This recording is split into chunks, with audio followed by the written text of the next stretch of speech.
it's going to be working with a right. That's what it's saying. You're not going to have hours of water time. Get stuff. You've got to walk uphill and out of the tank. Yeah, sounds good.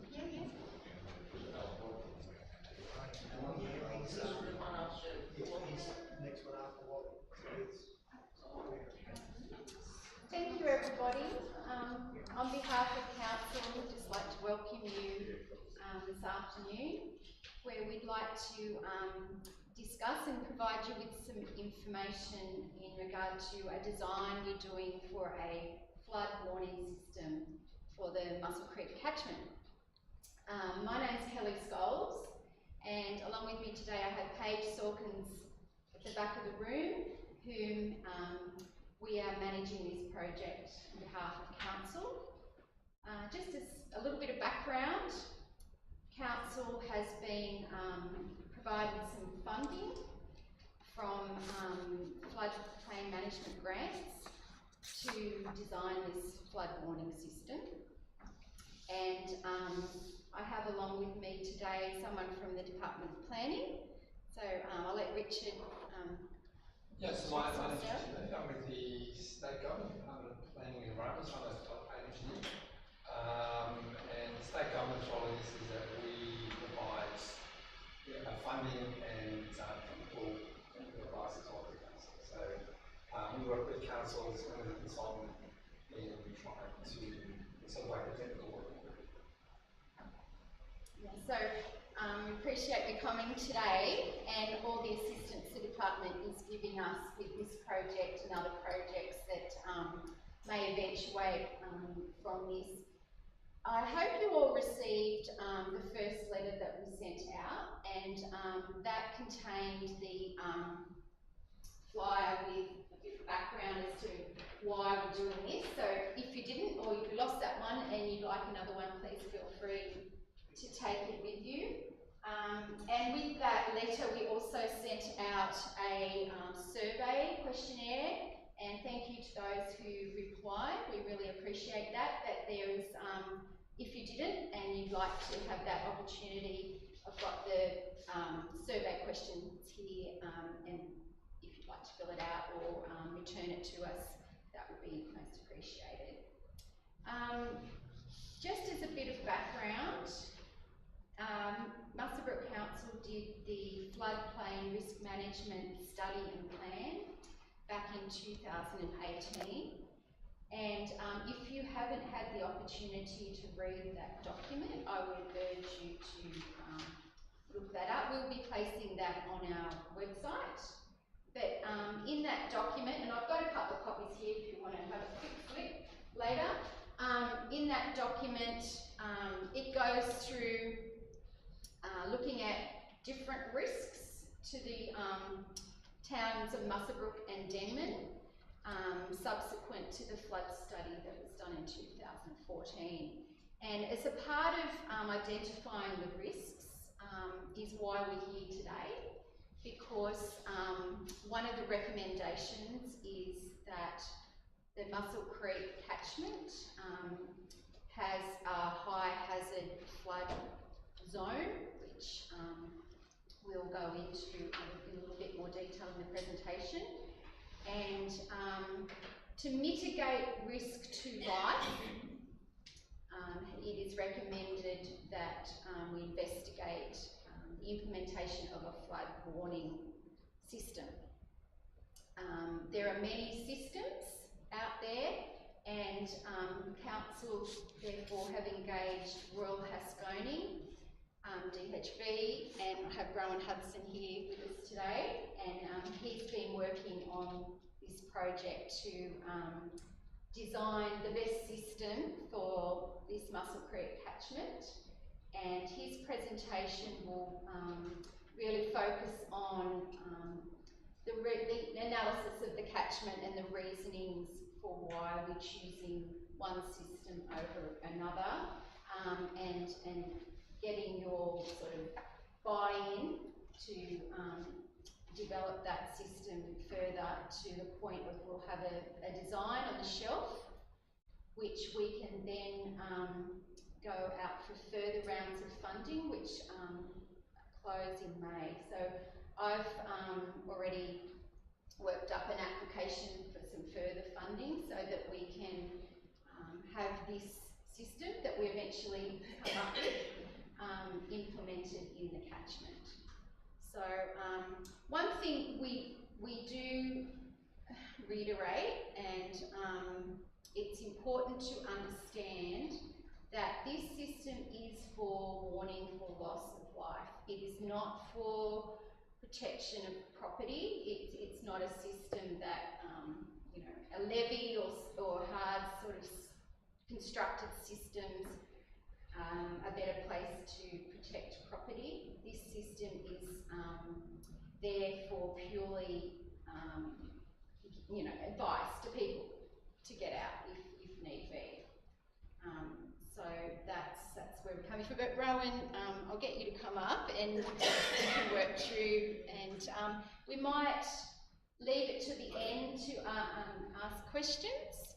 And of course, we will welcome any questions or any, you know, things you'd like further explained. Okay, and back over to you. Cool. Hi everyone, I'm Rowan. Thank you for coming along. I'll stand now, but I'm about to sit back down because just so I can see the screen a bit more clearly. Hopefully you can all hear me. Yell out if my voice drops too much and you can't hear. Just stick your hand up or something and say, can't hear you anymore. Probably presentation I'll aim to keep to about 20 minutes. That should leave at least 20 minutes of questions at the end. Cool. So, outline of the presentation, a little bit of a project history, background and why we're doing the project, what the need for the flood warning system at Muscle Creek is, and you'll see that FWS a lot, flood warning system. If I had to type it out each time, I'd lose a lot of space. I'll talk about the flood mechanisms that occur on Muscle Creek, look at some of the floodplain risk management options that could be alternates to a flood warning system. I was involved in the floodplain risk management study, so I'm very intimate with how that study went and the options that were investigated as part of that study. I'll then discuss FW1, that's flood warning number 1, there was no number 2, but that was an option put forward in the floodplain risk management study and plan, and that's development of a Muscle Creek flood warning system. And to get to the recommended system, we did a review of recent technologies and options, and also a review of the Dungog flood warning system. So there's currently one flood warning system has been recently implemented within the Hunter Valley. There's 3 other that Department of, or DPI, the state government has also been looking at. And so because they've finished one, working on 3 others, they've got a pretty good idea of what these systems should look like. So it's been really useful in coming up with an option for Muscle Creek. I'll say what we think the outline of a good flood warning system for Muscle Creek looks like and what the recommendation will look like. So a bit of a project history to getting to where we are now. Back in 2009 there was the Lower Creek flood study, and I believe that was largely in response to the 2007 June flood event. As part of the Muswellbrook floodplain risk management study and plan, they realised, geez, we don't actually have any real good information on Muscle Creek. So the initial UMWELT study was upgraded into a proper flood study that could be then used in the floodplain risk management study. And one of the recommendations in the floodplain risk management study was the requirement for a flood warning system for Muscle Creek, and that's where we are. Okay, so the project where we're at involves a review of options in the Muswellbrook floodplain risk management study and plan, looking at advances in technology since the floodplain risk management study and plan was written, namely the Dungog siren system. Projects involved some community consultation, the brochures and this meeting being part of that. And then the project wants to look at preferred options. So what infrastructure is required, where should that infrastructure go, where should we collect flood warning data, namely water level data and rainfall data, how to disseminate that data, and what trigger alerts should we do. So when do we raise an alarm or an action to evacuate, either based on water level or rainfall. And then part of the project is also approaching suppliers, see what they can offer and evaluating them, getting ready for them to be installed. So why do we need a flood warning system in Muscle Creek? Well, it's basically the high level of flood risk downstream of Bell Street. I've got some other animations I can look at, but the creek system is quite strange in a way because the flooding in the area where the flood warning happens, the action doesn't really happen from the creek. You could be looking at the creek in this location, thinking water's coming up and up, but I'm okay. Then you look behind you, Bell Street's overtopped, and you've got water behind you, you've got water in front of you, you get trapped. And that's why it's important to have a flood warning system, to make sure residents in this area of high risk can get out before they're trapped. And this is the area, a map between Bell Street and Wilder Street. This is the key area where you get high, what's called velocity depth product. So hazard, if you're walking through water, it's not just the depth that's important, it's how quick that water's moving. That's what knocks you over, knocks people over, floats cars down rivers. If it's got a high velocity depth product, it's dangerous. And it's this area through here where you've got fast moving water that's deep enough to knock people over. And this is another graph that shows the behaviour. The graph is hard to interpret, so I'll try and talk you through it, and I can also show some animations that probably better indicate what's happening. If you ignore the blue line for the start and we look at what happens with flow, the red line is the total flow in the creek, creek and floodplain. Purple line up here is flow in the creek only, and this is the flow that goes over Bell Street and through the urban areas.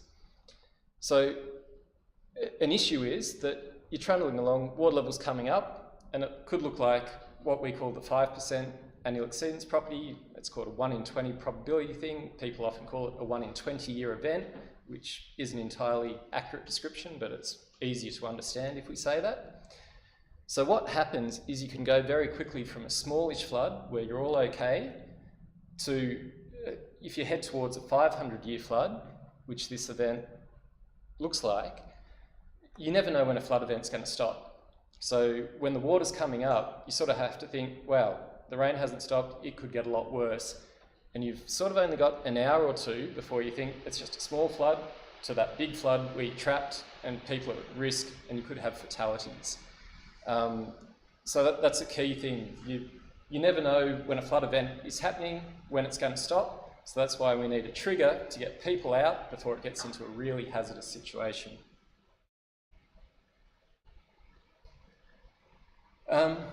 So just talking about Muscle Creek, it's a 92 square kilometre catchment. It's quite relatively big. There's a hydrological term called the critical duration, and that's the highest flood level down at Muswellbrook. It occurs from what's called a 36-hour storm, so very short, intense rainfalls. The catchment's so big that it won't all run off at the right amount to create high water levels, but it's because of the size of the catchment, these longer events, what causes the higher flood levels. But at the same time, shorter ones, you could, even though the critical catchment duration is 36 hours, you may get a 12-hour very intense burst of rainfall that causes levels of flooding that could go through the urban areas. But at the moment, much of the analysis is based on the 36-hour duration. And for those of you who have lived long enough in the catchment, that June 2007 event was a 2% annual exceedance event, which is approximately, as you may expect to occur, roughly 1 in 50 years, although that's not great terminology because you could get multiple events close together. Flooding as little as the 5% AEP, or roughly that 1 in 20 year, can inundate the only two roads connecting the northern and southern parts of Muswellbrook. So Bridge Road goes under quite quickly, and that can happen from a tailwater on the Hunter, and Bell Street as well. It's not the bridge that's the problem, it's the low area near the golf course that gets cut off. In terms of property inundation, in that 5% AEP, there's approximately 17 properties that are inundated. heading up to a 1%, roughly the 1 in 100 year event. There's 38 properties. But then in those more extreme events, you start getting more and more properties, and that's where the risk is. You know, when the SES goes to evacuate, they don't know how big a storm it's going to be. They don't know if they only need to evacuate 17 properties or the larger area. This is just a map showing what the catchment looks like. We're down largely in this area. It's quite steep in the upper catchment as well, and that's when you can get the intense rainfall. You may not have much rain in the lower parts, but up in those areas where they're steep, you're getting orographic lift and much heavier rainfall. So it might be that the flood you get is happening 12 hours after the rainfall has occurred.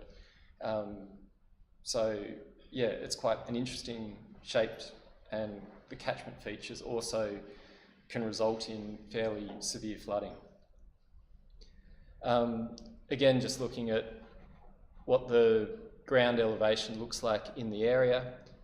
This is the golf course through here, Bell Street, and it's this flat area here and the water overtopping Bell Street through those urban areas between Bell and Walder Streets. That's that key area of concern.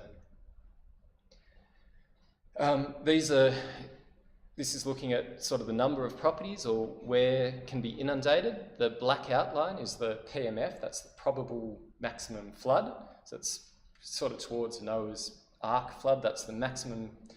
PMF occurs from a PMP. PMP stands for probable maximum precipitation. That's as much rainfall as you can drop from the atmosphere based on physics. So the black outline is as bad as it should be able to get. Whereas the coloured outline is roughly that 0.2%, which is, you know, along the lines of a 500-year, quite a rare flood event. But you go tell the people of Lismore who have been through a couple of those 500-year events that it's a rare event. These events do happen. They seem to be happening a bit more often. So yeah, that's where the risk occurs. And the properties that are flooded, they're the stars. That's in the PMF. So there's obviously a number on the north side of I believe that's the railway, that are pretty safe. It takes a pretty big event for them to get flooded. And the added complexity is there's a number of properties down here that could be flooded by the Hunter River or Mussel Creek. Towards the end, the area is influenced by both flood mechanisms. So looking at the options that were available in the floodplain risk management study to hopefully reduce flooding in Mussel Creek, there was two options, both involved different types of flood bunds, looking towards a cost in excess of $1 million. And this was written 5 years ago. Construction industry has gone a little bit crazy.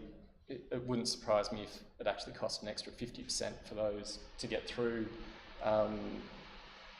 Every project I've been involved in terms of construction, has always been costing more than we initially think.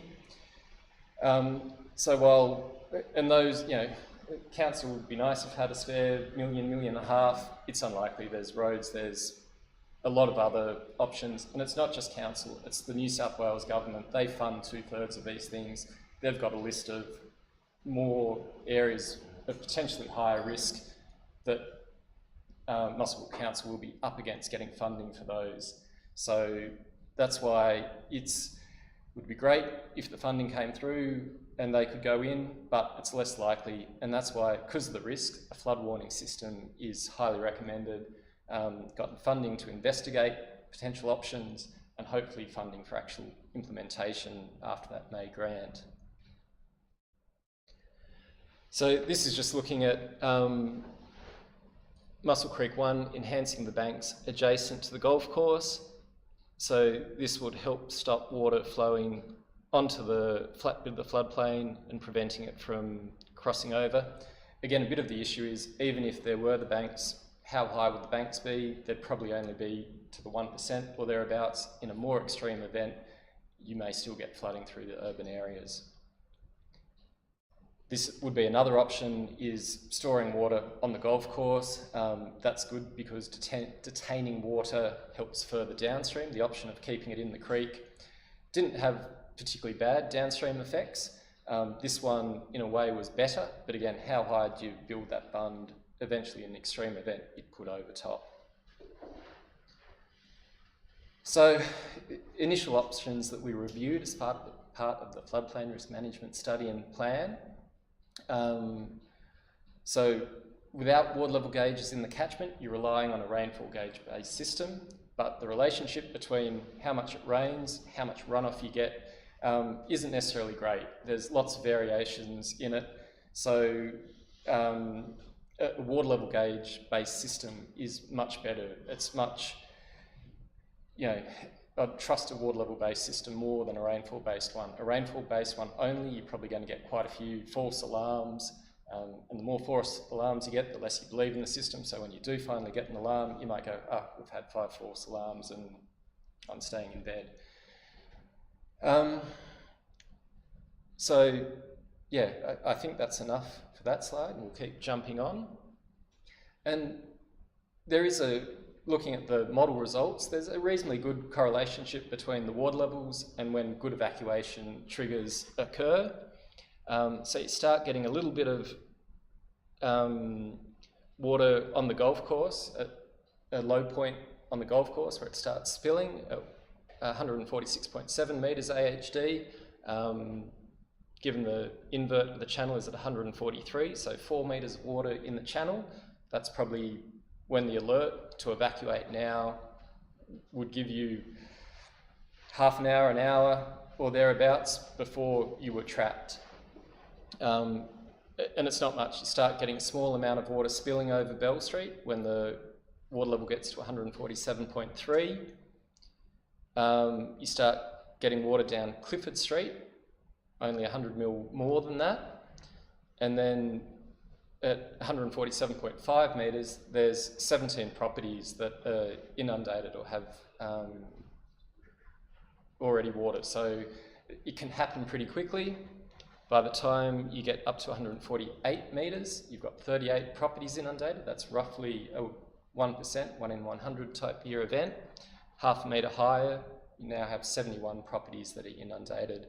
And then the PMF, these are much more severe events. That's an extra 2 metres of water and up to 168 properties estimated to be inundated. Okay, so communication for flood warning systems, it's really important. It's all great having a flood warning system, but if we can't get the message to you, what's the point? So the warning systems need to produce accurate, timely and reliable warnings delivered through appropriate mechanisms. So typically text messages, automated telephone messages, these are less and less likely. Sirens is a bit of a key one, where the flood impact is quite concentrated. Sirens, it's a bit old school, but they're old school because they work. You can't, unless you're profoundly deaf, a siren will probably wake you up, and even if you are deaf, hopefully a siren will wake up your neighbours, and you're in a flood warning area, to go and wake up anyone who may not be able to hear a siren. And a simple siren system, water level connected to the siren, less points of failure. If you want complex systems, they're great. During a flood, pretty often in about 30% of floods, communications go down. So you don't want to be relying on mobile phones or those other systems. They're just not reliable. In a really bad system, you want a simple system that's going to work. I guess looking at, since we did the floodplain risk management study, there is one new technology that may mean the systems are a bit cheaper. We won't know about that until we approach the market. They might say, there's this new LoRaWAN technology, it's great, it works, it's cheaper. We might end up with a flood warning system that's a bit cheaper than we originally thought. But again, it's technology. I'd much rather the simplest type of system, so it's guaranteed to work. So Dungog, it was one of the first places to have a flood warning system in the Hunter installed of a flash flood type nature. So that was in response to the April 2015 flood event, which took the lives of 3 Dungog residents.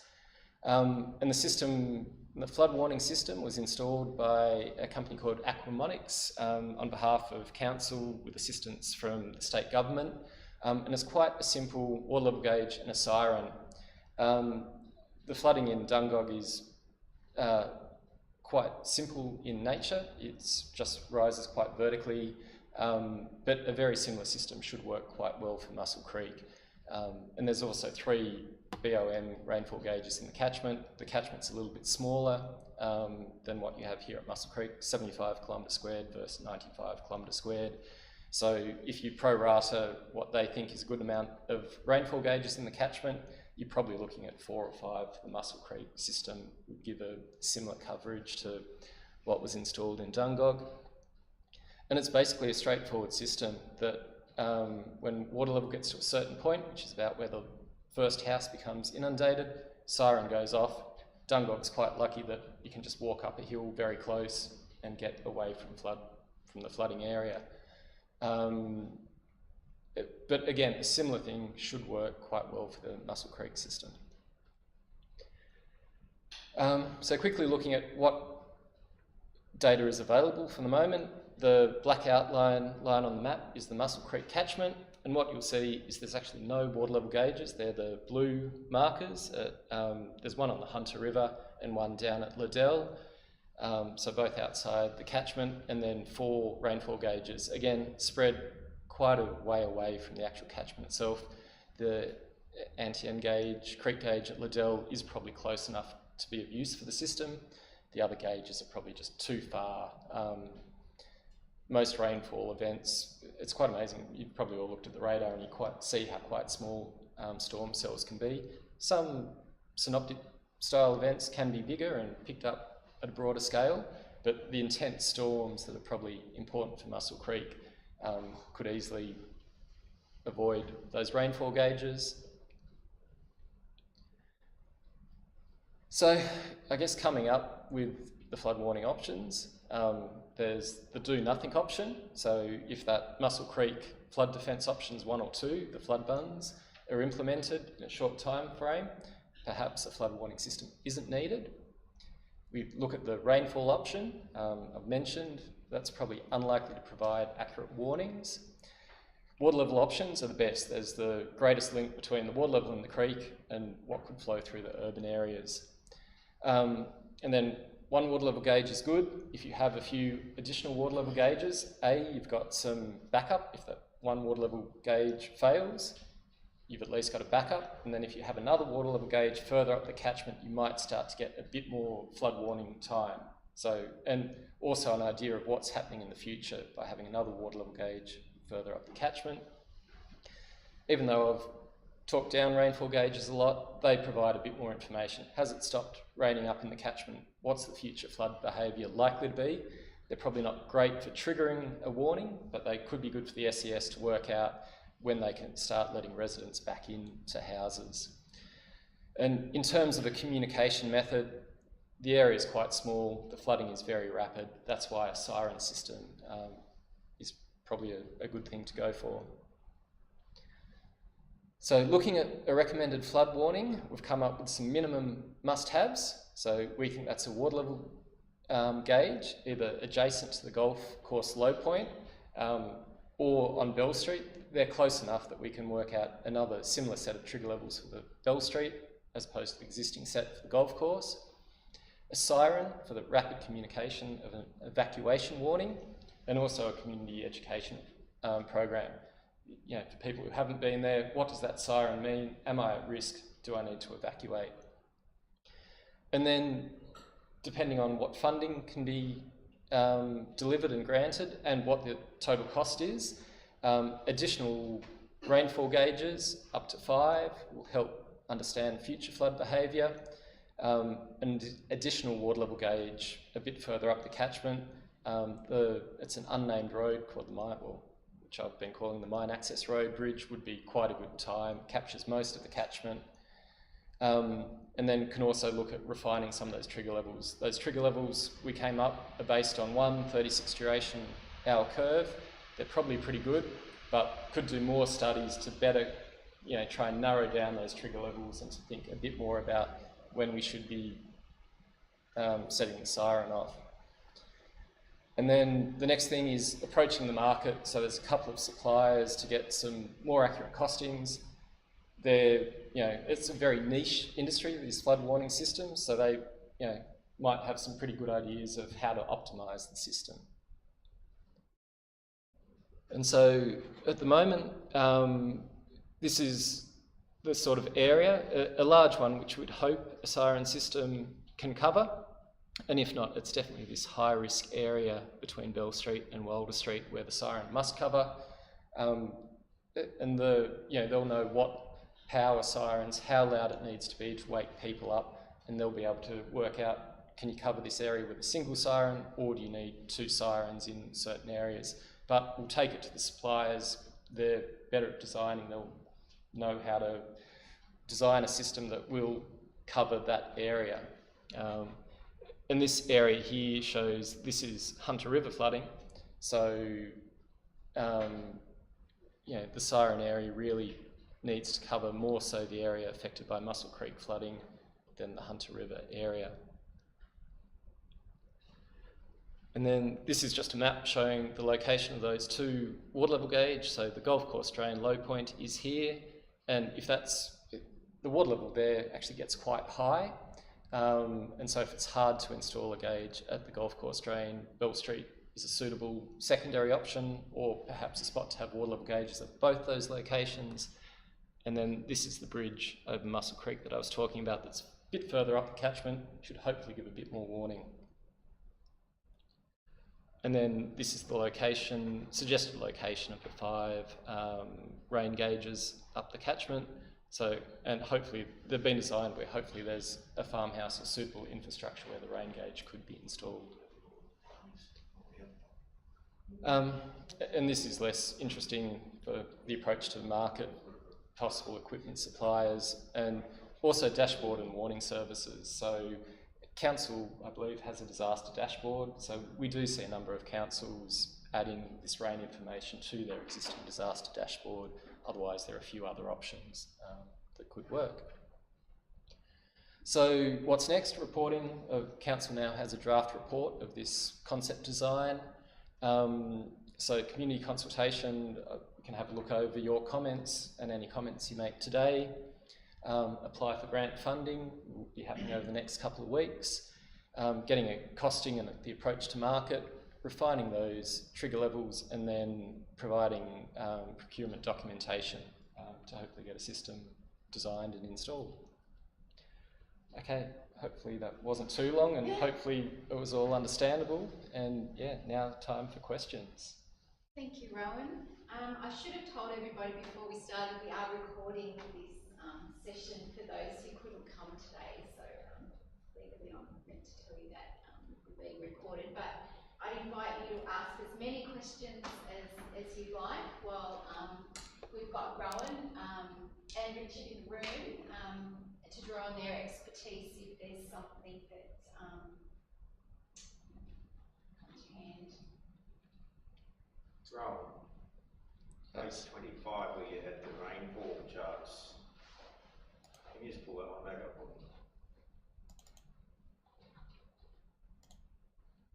Yes. That's the one? Yeah. Yep. So you probably comment, why isn't there one to the south? That's where I'd like to use that existing BOM gauge, the Antian one. Otherwise, it's just trying to get a good spatial coverage of the entire catchment, probably focusing on the steeper bits. But with this section, once you get really steep, there's not much infrastructure up there to site the gauge. So, and again, we've got water level gauges, so the rainfall gauges are just to help interpret what's happening. That northern one there, Yep. I know where it is, but I'm not 100% sure. That gets a lot more rain around that outer catchment there than what you do down in the mid catchment. Yep. There's a lot of difference in the rainfalls on it. Yep. And again, that's that probably that orographic effect, so not surprising. That bunding option you talked about for the golf club makes no difference to me. But for every action you put in water, there's always a reaction with the water, and where's the water gonna go once you dam it? How far back up are you gonna dam it and hold it, and how many properties you're gonna affect above the golf course? And those houses just below Bell Road, you won't say, the water will come around and level up behind it. Yeah, I do have some maps, and in the floodplain risk management study, there are maps showing the impact of those structures. So when we did suggest them, we looked at not just the houses that would benefit from the flooding, we also took into account where the water level increases. And that's, you know, in the analysis, we see both. And we can't really put forward schemes, if they do negatively impact a lot of properties, they wouldn't be listed in there. So we have designed them that, you know, there's not many properties that are affected by the increase. We are looking, there's a proposed school site further up, and even that, they, you know, sort of had to move it, one facility, a bus shelter, a bit out, which they had space for. But yeah, we have looked at the potential negative impacts of those options as well. Could I just add, and correct me if I'm wrong, but if council did choose to go for that, the physical methods of the funds, what we would be doing would be seeking grant funding to do a design process. So it would be, whilst the flood risk management plan has suggested them as an option and done some very preliminary analysis, it would also be then, if we wanted to move ahead with the project, subject to a further design process, which would go into those impacts you're talking about in a little bit more detail, because that would be part of that further process. Also, is council putting in, like, the worst case scenario, these properties flood? I'm a large property portfolio person. I have 15 properties in commercial. For the locals, have they put in the budget to acquire land just in case these properties become, because of global warming, they flood more often, and these people can't, it's okay for them to get the insurance, but then it floods, their properties get destroyed, then they get a $25,000 insurance premium. A year, they get it fixed. A year later, it happens again. These people are homeless because they haven't been able to afford their insurance. So council should implement acquiring land and putting in the budget. So if these people have to be relocated, the council buys back their land. Have they considered that? One of the things they do consider when they do flood risk management studies and plans is they consider voluntary house raising, Right. and voluntary purchase. So voluntary purchase would be where you have a property which is in a very, very high risk area, and there is no way to mitigate risk to come in and you, as I say, we'll come in and we'll buy that property. At the moment, that is only for properties that were built, I think, before 1986. Anything after 1986 isn't eligible for that funding. And voluntary house raising is for properties where there's not necessarily a risk to life, but there might be a risk to property, where that property might be a long way below the bottom 100-year level, and there might be an opportunity to raise them. Yes. Yeah, so they do get considered in flood risk management plans. No level of Australian government gets involved in flood insurance. I understand that. Yeah, so we don't get involved in that much at all. Yeah. We'll provide information to them, but we don't try and interfere with it. So yeah, and in the floodplain risk management study, chapter 6.4.1, if you remember that, it does discuss both voluntary purchase and voluntary house Yes, and rental. I did put in my feedback that I think you should, like a dam or something at the golf course, because I'm right on the highway there, one of my investment properties. So you're going to put a dam or something in the golf course section. Well, that's one of those MC1 or MC2 options. Yeah, would look at that, but again, quite expensive. And that's sometimes where voluntary house raising or purchase is. If you do put in an option, well, you might have an option that covers 90% of an area at risk, and there's just a couple of properties where you'd be spending twice the amount, and then that for twice the amount for a levy to protect just a couple of properties. Yeah. So in some cases it's just cheaper or easier to either purchase them or to raise them. So being in a previous flood area, Rowan, those water heights are very integral part of an early warning system. Correct. To be able to get them up there, if you can get them up to where the last contributors are coming into Muscle Creek, the more time you can give people, the better off you are. Definitely, and it's a bit of a balance as well. So in areas like the Nepean floodplain, where you've got hundreds of thousands of people on long distances, they need, you know, hours of warning, 12 hours warning sort of thing. The advantage, well, not the advantage, but in Muscle Creek, it's quite a short distance to a flood-free area. You're talking a couple of 100 metres, and that's why the extra warning time is great. It probably means you can move your car, you can lift things up, but in this case, you only got an hour or two, so it's really a system that it's about, you know, risk to life. You know, grab your pets, get out of there. That's about all the time you'll have. And it's the nature of a flash flood affected area, not a large riverine system. It's also that trade-off is the more warning time you want to give people, the more probability there is of having false alarms.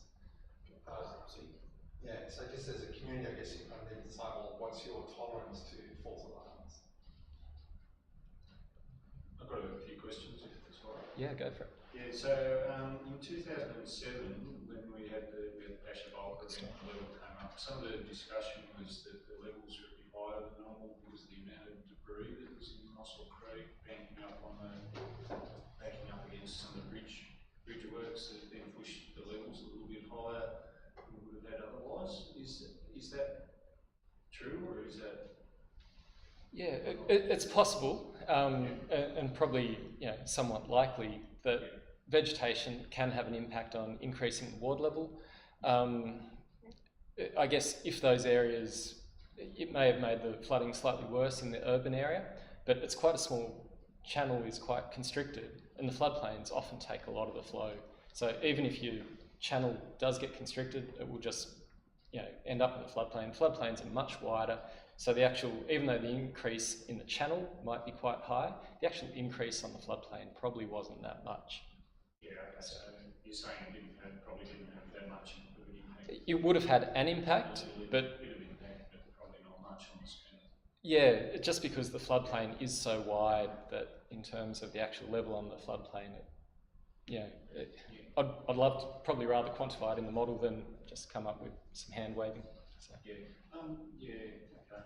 And then has there been any changes in the catchment that effectively increases the level, like some of the building, you know, the Large buildings or like? The building, I'm thinking more about the runoff and the way that works, because if you put in more streets, hard stands, you end up with more. That sort of thing, then it doesn't catch as much water, and that flows into the creek, and then flows into the creek. Goes up, yeah, definitely. And we've done things that have actively lifted and worsened the risks. Yeah, it's a good point, and I'd say definitely for small, if you're in an urban area where it's that half-hour storm, you probably would see a lot of additional development would increase your flood levels for those shorter storms.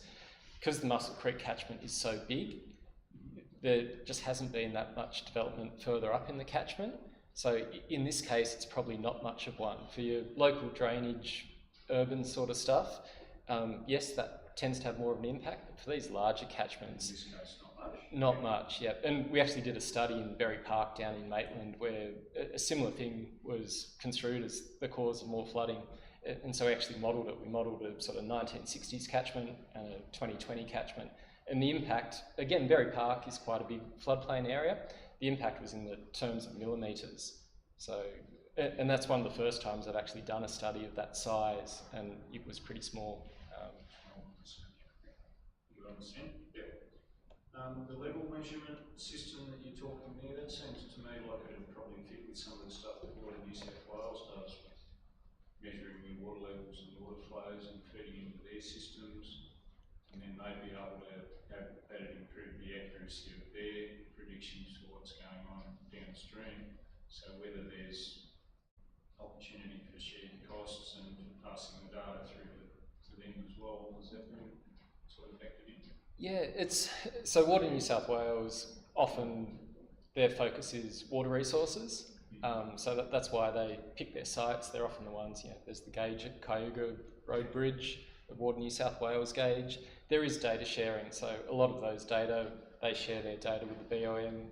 I'm assuming council would be happy to share it with all. I was actually wondering whether it might be in their interest, say you talk with them about it, and they're well experienced with installing those sort of flow and level monitoring systems in creeks and rivers and that sort of thing. So, we work together, maybe financially and infrastructure-wise, and just might make the whole thing go a bit smoother. Just on that, just so you're all aware, we had a stakeholder meeting a couple of months ago, and Rowan did have a similar presentation in front of our emergency management, floodplain management committee, which consists of a variety of different either government department representatives, of course the SES, because they are key, and other emergency management organisations. So what you're saying is absolutely true. We could share that back, perhaps starting with that sort of forum and contacts to that, and that's a part of why we're suggesting to get the extra gauges to get a better handle and where it's possible try and improve the data that we do have or didn't have, because we wouldn't have had it before. So that we can better. It helps the whole system, because if they've got that data too, then they can see the water coming down Muscle Creek, which It might help and then it's someone even else. better modelling for what's going on in the Hunter River, which helps across the whole thing. Stream or whatever, And then the other part, last one, just on the siren, with the siren system, so would that be routinely tested of some sort to make sure it works and that sort of thing? And then also if it goes off, does it keep going continuously when it goes off and catch people that come home after the initial trigger, and then how much noise does it make? Yeah, that's Sort of, So Rowan might be able to go into this in a bit more detail, but from my understanding is Council's commitment to take on and implement this system, when we do, will mean that we will have to set aside an amount of money for our budget every year to maintain this system. So I'm assuming with whatever system we buy, there'd be some maintenance instructions, testing regime, and other engagement specialists that do that. Yeah, so certainly I believe the Dungog gauge, I'm not sure if it's 6 months or yearly, you often see on the Dungog Facebook page that they get a bit of a warning, we're testing the siren at 12 PM or 2 PM today. They describe what will happen, a little bit more information about the system, and so there should be that publication that a testing event is going to happen, so you don't wake up or think, shit, I've got to evacuate, or the system's not working because it hasn't rained in days. And in terms of it, so the Dungog gauge, it goes for 5 minutes, and then I believe it's 15 minutes off, and then 5 minutes on, and I think that keeps going until the event is over.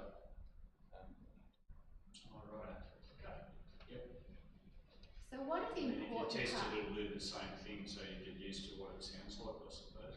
Yeah, exactly. I don't know if they just test it the once or test it a couple of times to see.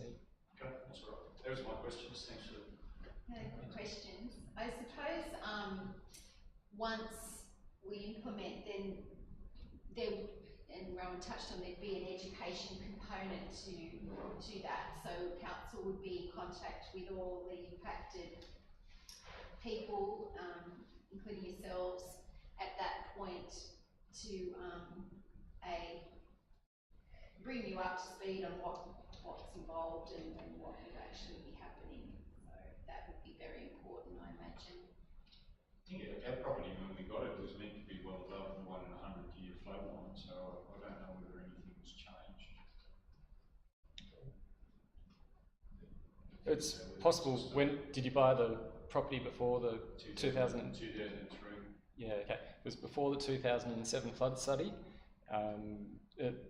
The accuracy of the flood study may not have been great, so they may have just estimated. I'm not sure what studies were done on Muscle Creek before 2007, so yeah, it might just be council didn't actually have a good estimate of the 100-year flood level.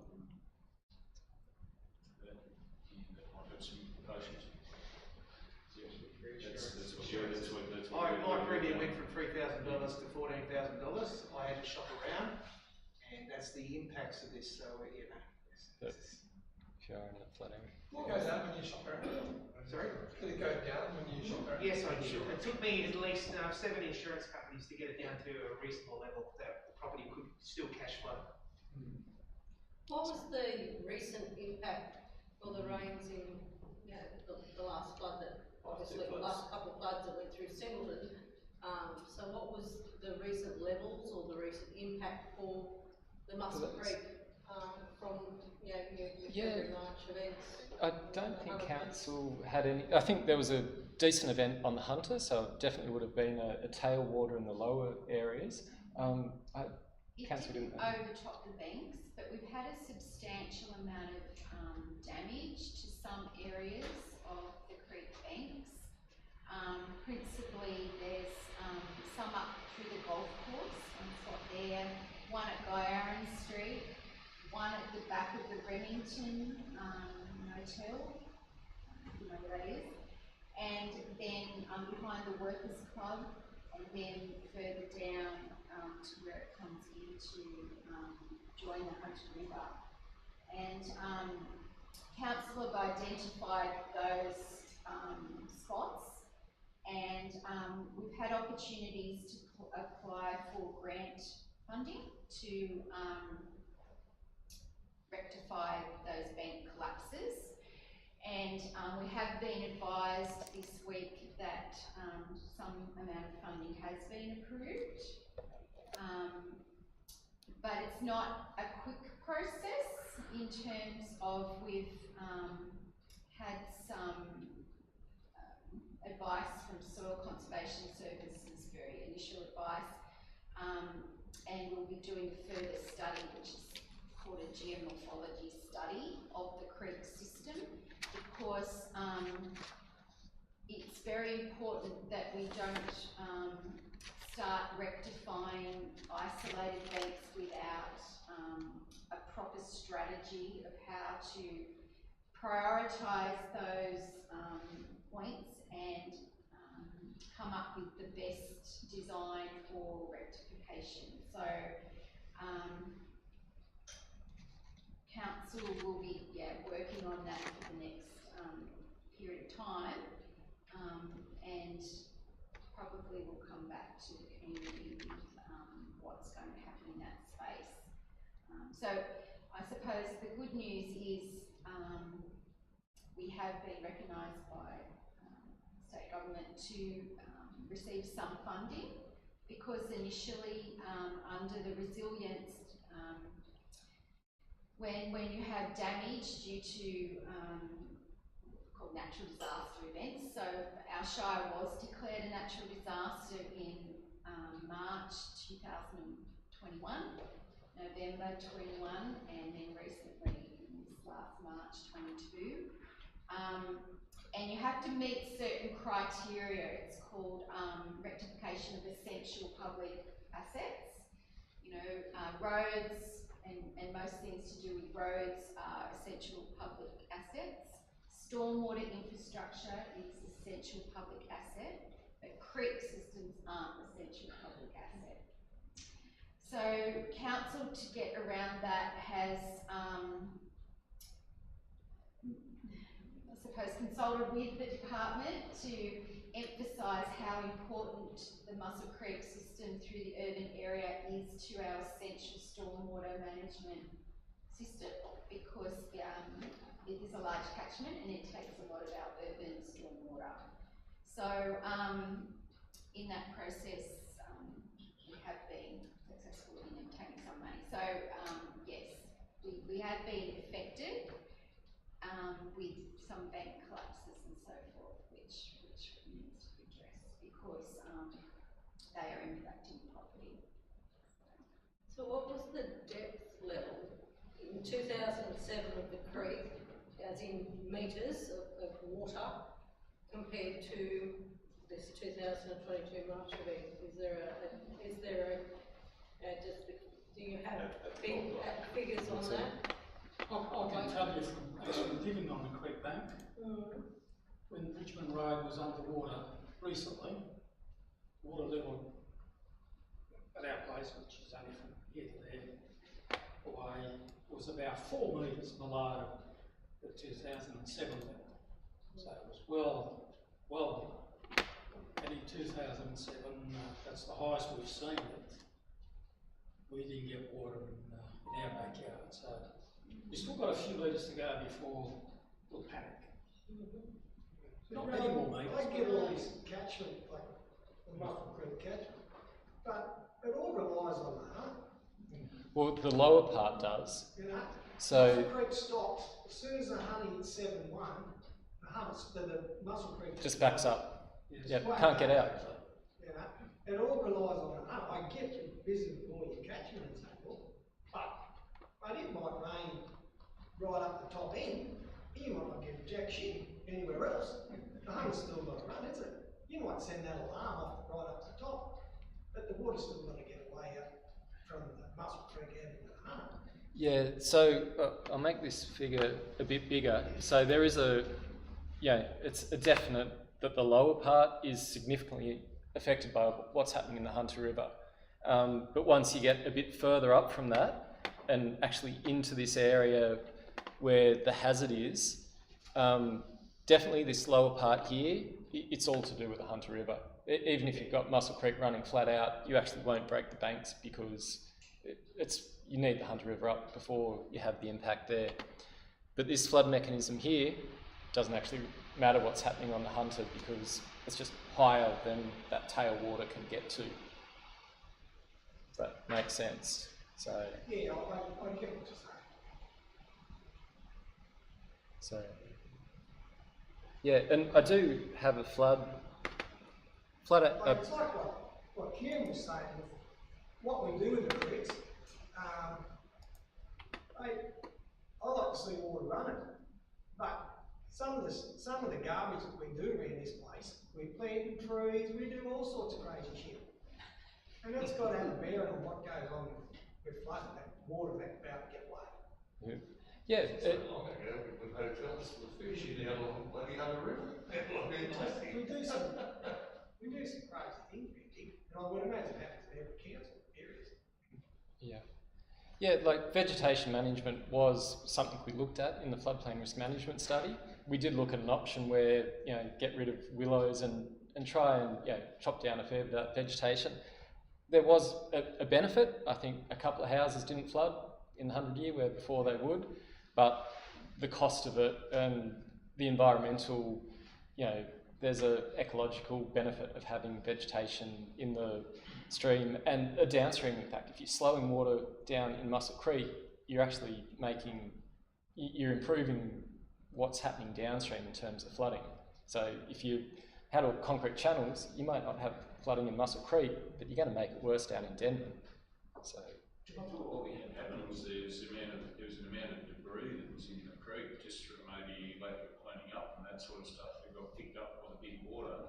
I think when it hit the bridge abutments was in there, yeah. Yeah, it just stopped there and then it created a temporary dam wall from the water level. That was 2007, From the 7.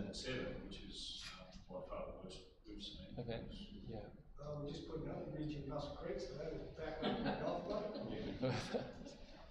That's a matter of, that's not so much it's a matter of keeping it cleaner. So there's not as much debris around when you get picked up.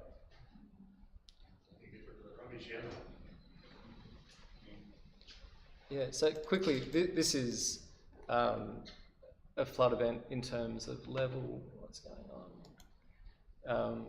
So this is, each time step is 15 minutes.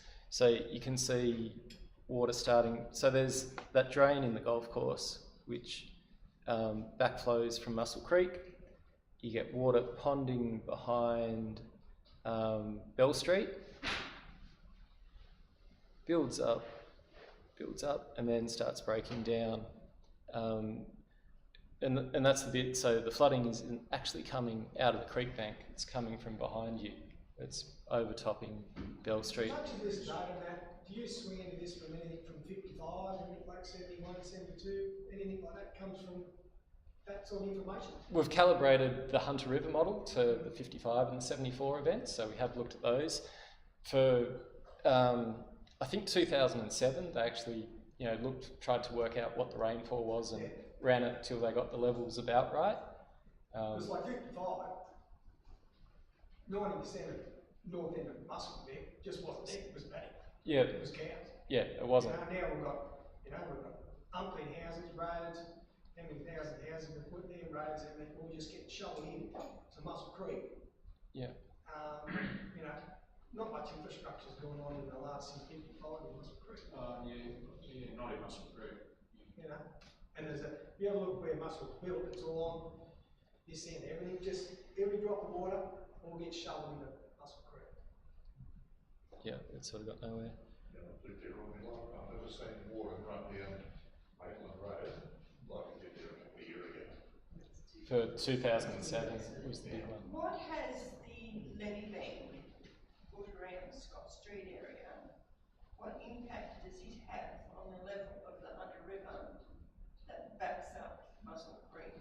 Or hasn't that been put to the test yet? No, it has. So the Scott Street levee, that's, I take it, upstream of Muswell Creek, isn't it? That's the main one. So it probably makes life a little bit better for Muswell Creek. Probably makes things upstream of it, it'll make it a bit worse, but downstream, it'll actually make it a little bit better. How can that be?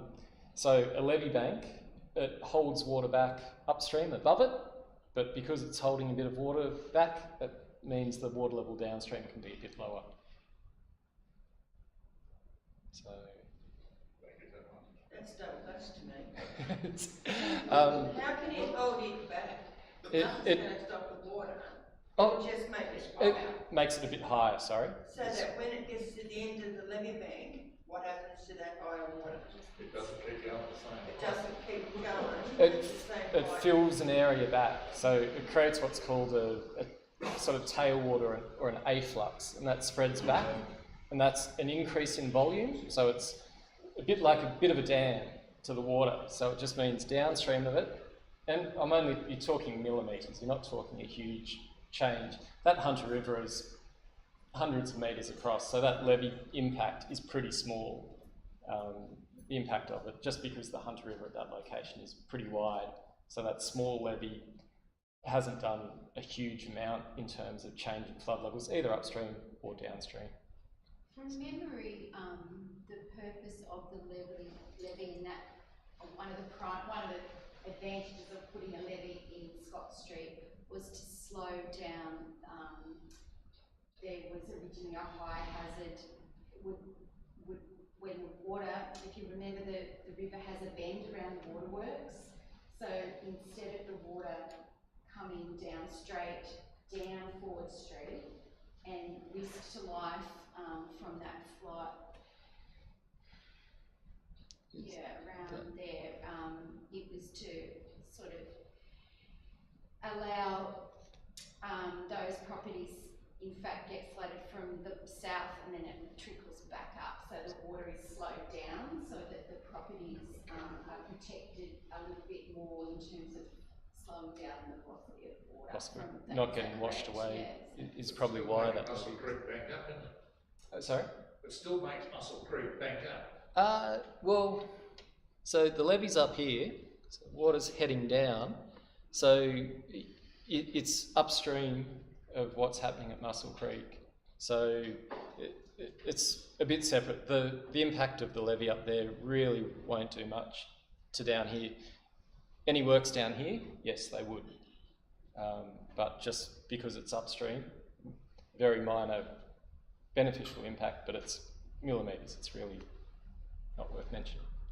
55 floods, the water came up to our back door, just below the back door. Yeah, and that was It'd be before interesting how they put the levee back up and see how high it comes up into the house. how the change. So you're on Muscle Creek, I take it? On No, Wall Street. Which one, sorry? Lawn. Oh, okay. I know a few major streets, but not. It's the next one, that parallel. Next one down from Bowl Street. There's fish Go and chip on, shop go on. there, Lawn Street. Okay. Fish and chip shop, Lawn Street. Lawn Street's got the fish and chip shop. Yeah. This would be Lawn Street. Yeah, okay. So again, that lower area, very much affected by Hunter River flooding. And again, these mussel creeks were not running with a very big Hunter River event on. I think it's, yeah, you know, when the Hunter River goes that it spills out a lot more than just that little bit. So, and in some ways, we're looking at hazard, we're looking at the velocity. So sometimes the velocity impact, if the Hunter River's up, you might have deep water, but it may not be as fast flowing as if the Hunter River's down. So you've sort of got to look at both. It's called an envelope approach, where you look at a big Hunter River event and a small Mussel Creek one, and then you flip it around, you look at a big Mussel Creek one with a small Hunter River one. And that means the water is steeper and can actually flow faster. And again, because the hazard is velocity and depth, it's not just one or the other. So we look at both. Were there any more questions? Yeah, just one for you, Kelly. Yes. Did I hear you say green roads? Yes. The causeways, Oh, if you'd like to ask me that after. right, that's fine, yeah. Okay. So have you actually reclassified through this process where like the 100-year flood lines are and that sort of stuff? Yeah, so council now has a new flood planning level based on the floodplain risk management study outputs. And when was that all done? And It's 2018, 2019. So if there's now a development proposed, they'll use these levels to say what the minimum floor level should be. We can give you access to those documents, and then if you've got any further questions, I'd urge you to contact myself, and I'm only worried about any insurance implications and all that sort of stuff we were talking about earlier. Of course, this is nothing new to doing what we're doing now. This is just in response to what was done back in 2018. So this information has been around for that period of time, especially, 2014, I thought we did the floods. Yes. So theoretically, any changes should have already flowed through, shouldn't they? Yeah, there'll be no new changes from this flood warning system. There'll be no separate. Makes sense, I think. Yeah. So and I guess the other thing, a branch of our company sells flood information to insurance agencies. The stuff we do for council is more accurate than it. So the insurance agencies do run flood models for just about everywhere. They're not particularly accurate, and I'd probably rather have my premiums based on what's done at a council level flood study than if that wasn't the case, because yeah, the information used in the broader scale studies is less accurate. So. One quick question. If I get my GPS and get the elevation of the highest point in my block, what reading will that give me compared to your 148 metre? Sort of thing, yeah. So GPS vertical accuracy, depend how good it is probably plus or minus 6 metres. That's not fantastic. You'd be surprised. I reckon probably to half a metre. Decent GPS systems might be half a metre or 1 metre.